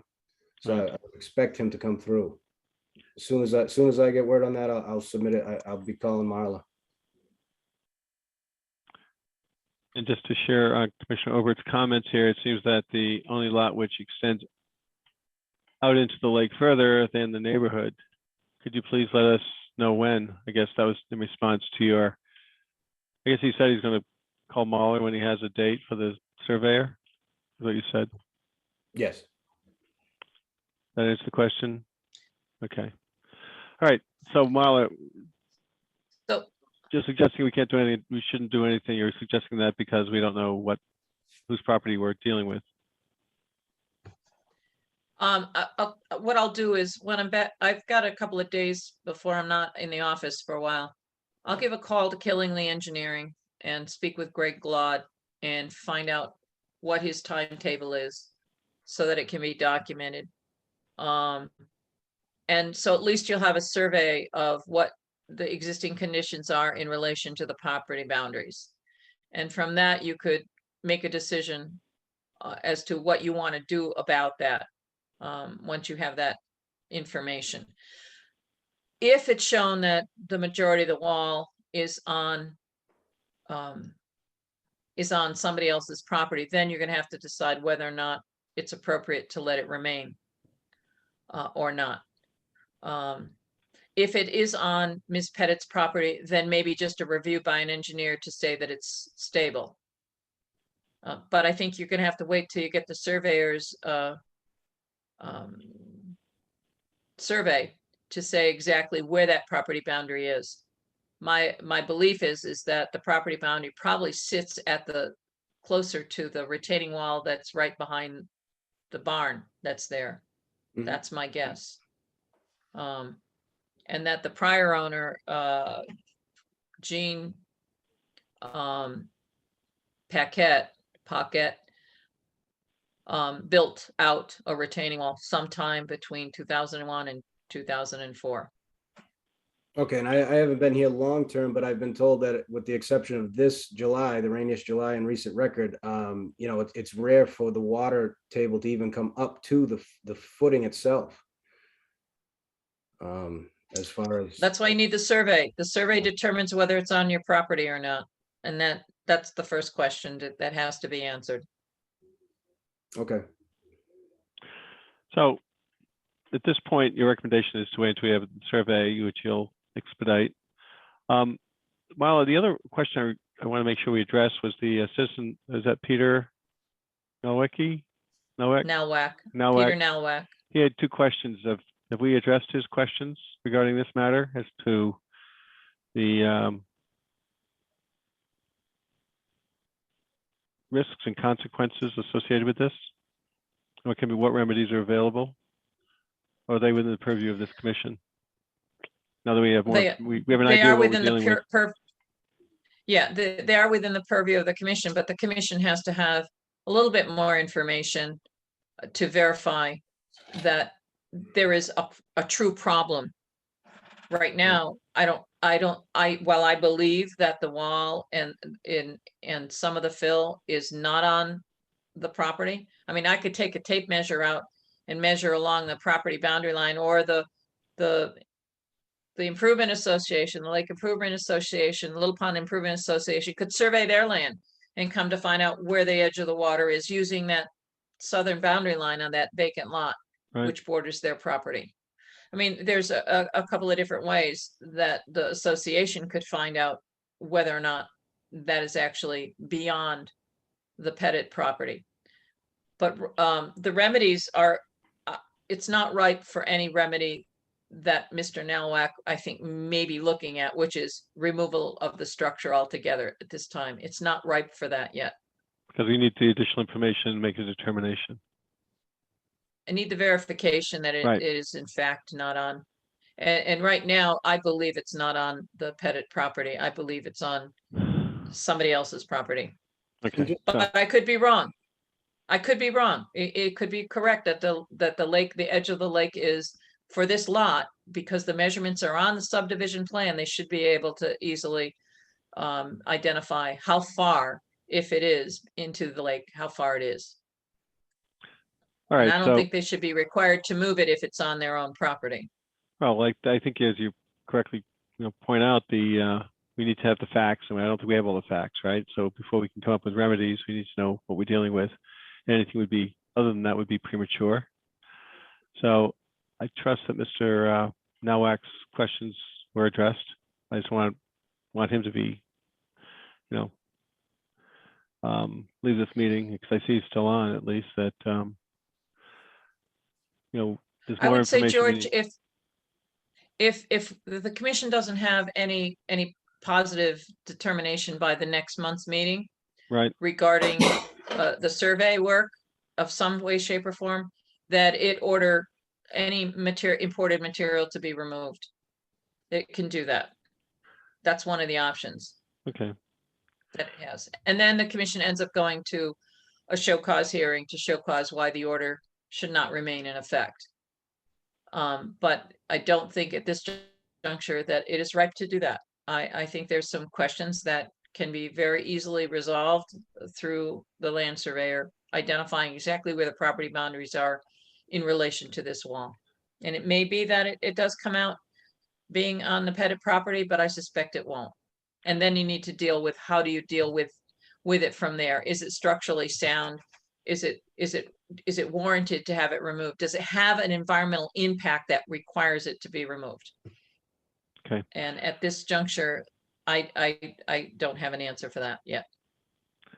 All right, commissioners, any other questions or comments, or, but, I have a lot of quiet here. I think that sounds like a good strategy. Okay, Fran, thank you. Commissioner Obert, I see you've been busy with your texting. Are you agreeing with, Commissioner Moreno? Diane?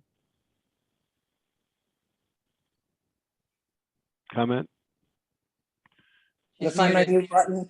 Yeah, yeah, no, I agree. It sounds like we're on a good plan. Get the engineers out there. Let's see what we're really dealing with and then go from there. All right. I like that recommendation. That makes sense. It's, no, let's not be rash, but at the same time, let's get the facts, and then we can make an informed decision. If it's a costly one, then so be it, but let's get our facts straight first. I trust that Mr. Wack his questions have been addressed. I think they have. We talked about the regulations, the consequences, and potential risks. And as you point out, the issue isn't ripe for further action until we have more facts. So on that basis, I guess we'll pen this for the next meeting. And Mr. Patterson, I think it's important that you help accelerate the survey. So do what you have to do, because you can appreciate there's a lot of folks looking at this. Very good. All right, Marla, anything we've overlooked, or shall we move on? Nope. All right. Thank Move you very on. much. Moving on to the next thing, other business. And let me just scroll down here, if I can find it. Notice the violation, that's the same one. Okay, let me just move past it. Okay, temporary appointment of Dan Mallow, Thompson Conservation Agent, to act as wetlands agent for enforcement actions only over the next several months during the absence of wetlands agent Marla Butts. That's the agenda. There he is. So, George, if you could scroll down to page 109. Okay, 109, here we are. This is an email a copy of an email that Dan gave to me from Darcy Winther. I asked Dan if he could give me a copy of the certificate that he had for the wetlands comprehensive training program, and he couldn't find it at his prior source of work, and he solicited to get a copy from Darcy. Darcy says in her email that, yeah, that he did receive a certificate of completion, but, and she can PDF him a copy of the certificate, because you should have one in the agency's files. But in the absence of that, because of the problems that DEP is having, I would suggest that the commission accept Darcy's email as adequate documentation that Dan has completed the inland wetlands and watercourses training certification requirement, and that he can be appointed as a wetlands agent in my absence. However, I don't feel that he has enough information to process wetlands agent approvals. But he certainly has, having his past history in doing wetlands agent work in Windsor Locks, that he is more than adequate to be able to conduct investigations and in my absence and issue notices of violation, is so being. And I've shown him where the logbooks are and how to get that all set up. So I would request that, because I'm going to be gone for an extended period of time, I would like the commission to vote on approving him as an agent for enforcement actions only in my absence. Okay, And I've commissioners. spoken to Amy. Okay, go ahead. I'm sorry, you're done. I was going to say, I've spoken to Amy about it, and I've suggested that I will leave a voice message on my phone, that if anybody has anything of urgent need, that they can contact the selectman's office, and then Amy can decide what, to whom that should be referred to, whether it should go to Dan, or it should go to Cindy in the zoning office, or to Terry Bellman in the building office. So let Amy do the distribution of work from that. So Dan doesn't have to take an assumption that he has to take all my calls. And there's a lot of calls, so it's a good approach. All right, so you've got the recommendation, commissioners. I'll make a motion to approve the instatement of Dan as inland wetland enforcement under Marla's recommendation, and the sequence of events, if things come up, be as she just stated. Okay, I have a motion. Do I have a second? Charlie seconded. Charlie. Ah, there it is. Charlie seconds. I have a motion made and seconded to appoint Dan as the enforcement officer for wetlands, and to take on those activities as described by Marla, but not to talk about waivers and approvals. Any discussion? Further discussion? Right, Charlie's Charlie asking. asked- Oops. Do we need a time frame? That's a question. So what, because I'm going to be gone for 3 weeks, I'll be back for a week, and then I've got surgery, and I don't know how long exactly that surgery will take me. So that's why I'm saying it should be a temporary appointment, at least until we know where I stand coming back from my surgery. So it would be temporary. If I'm in the office, if I'm available, then he shouldn't be the agent. But as long as I am absent from the office for reason of vacation or health reasons, that he should be allowed to do those enforcement activities. And I would not put a timeline on it, like to the end of the year. I would just leave it open at this time. Are you going to be available in case he has a question? I mean, technical question or something, or you just won't be available at all? I will be monitoring my emails from my vacation location and try to reply as much as I can Okay. if there's questions that are raised. I'm just wondering if there's an escalation, where would he go for, some other authority, technical, if someone needs a decision. I don't think we have any shortage of people that can make decisions, but usually those folks want to make sure they're on the right track. So maybe, Diane would want to have additional resources to help in make an informed recommendation. So that's why I was curious. Do we go to the state? Is that where he goes?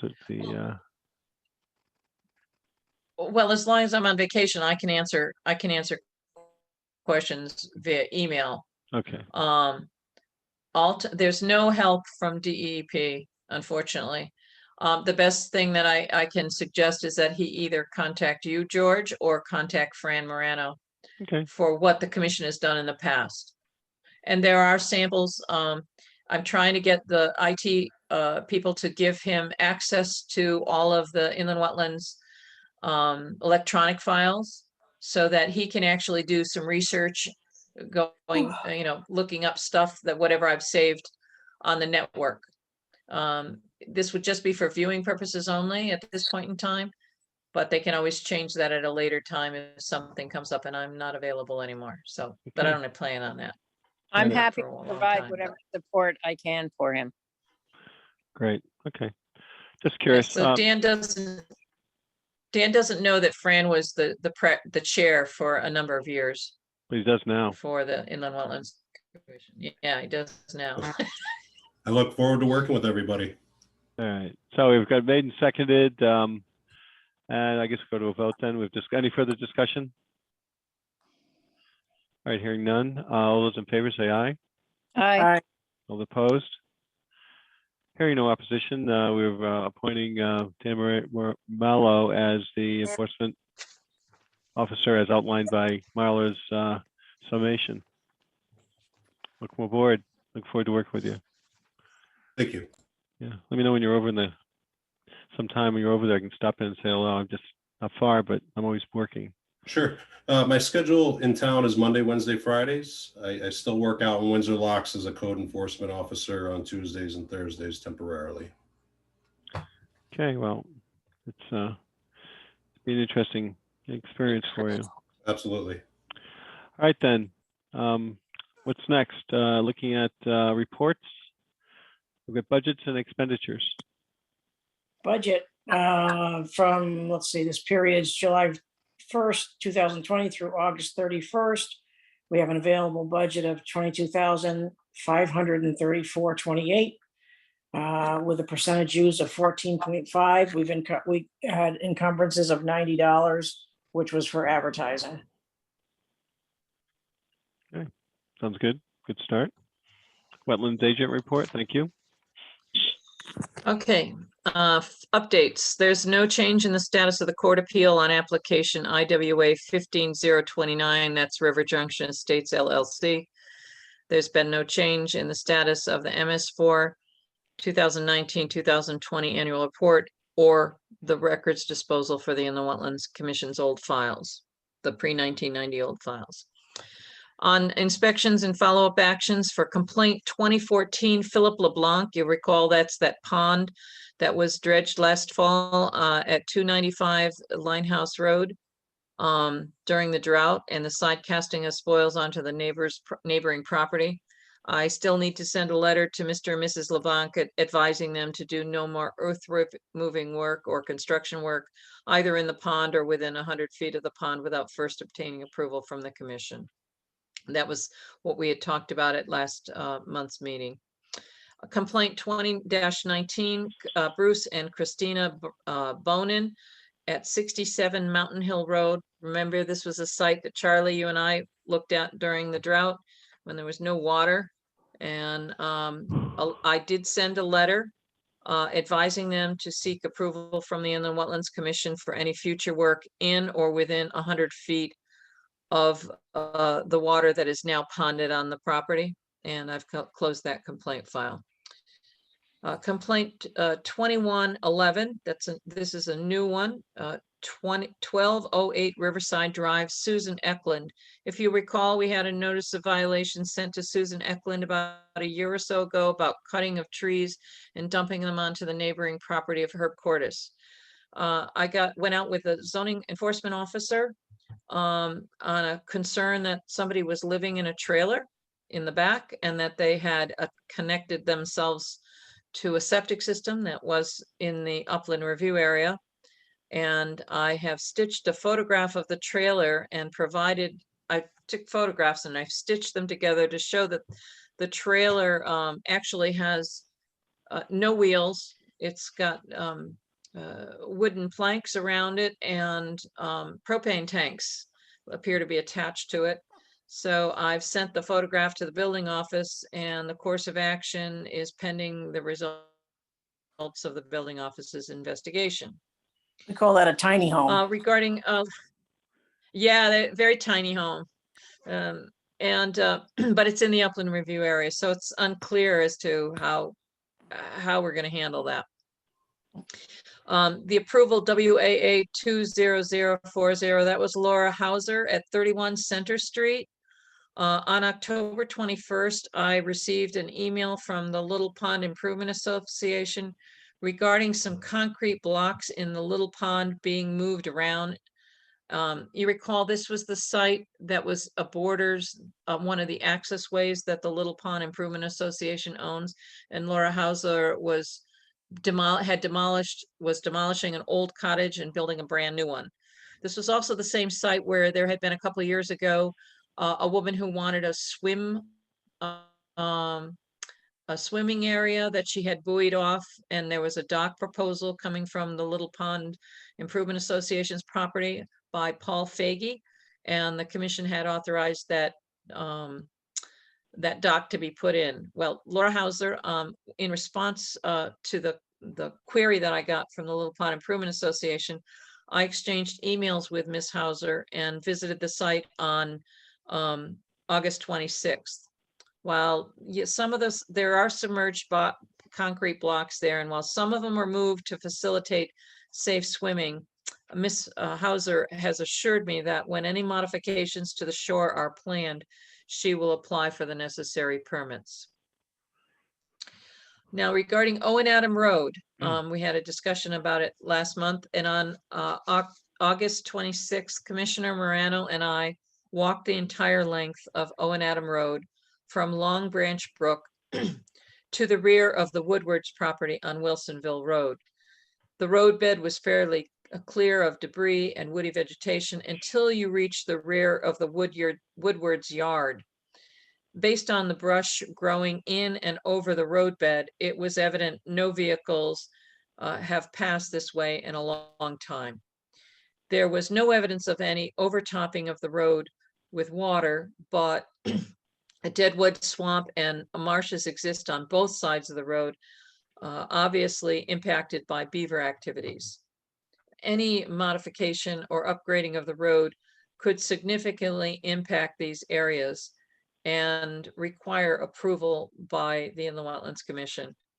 Prior to any modifications to the roadbed that would be needed, that would be done, there needs to be an evaluation of the ecological value of these areas and what impact use of the road would cause on that ecological value. This information will be passed on to the Board of Selectmen for their information. Then there was a number of building permits I reviewed.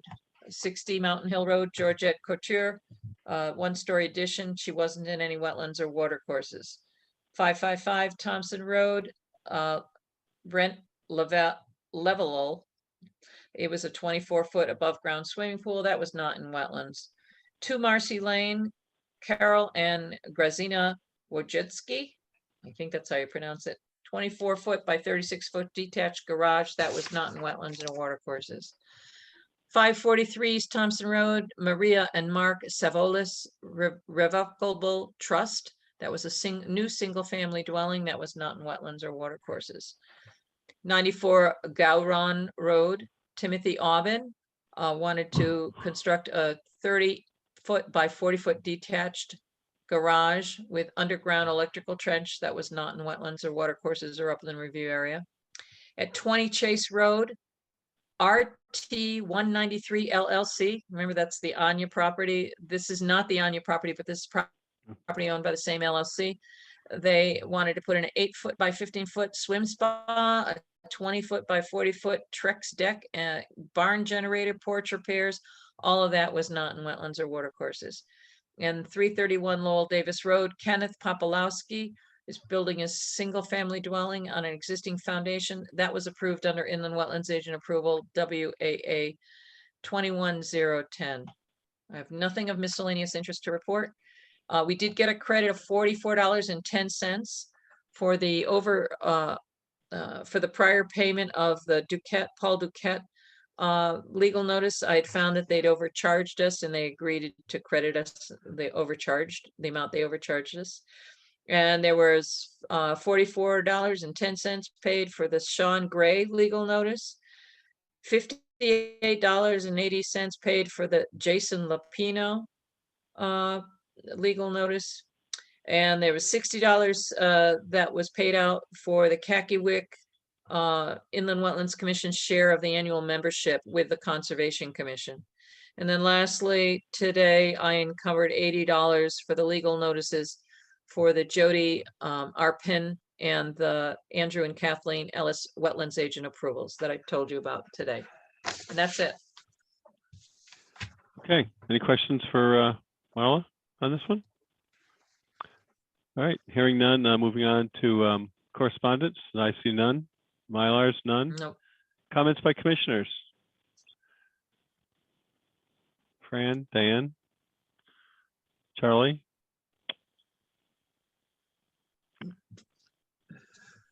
Yeah, nothing. Nothing. Okay. As the hour grows late, do I have a motion to adjourn? I'll make a motion to adjourn. Okay, do I have a I'll second? second it. Okay, motion made and seconded. All in favor? Aye. Aye. No opposed. Thank you, everyone. The ayes have it. The meeting's adjourned at 9:00.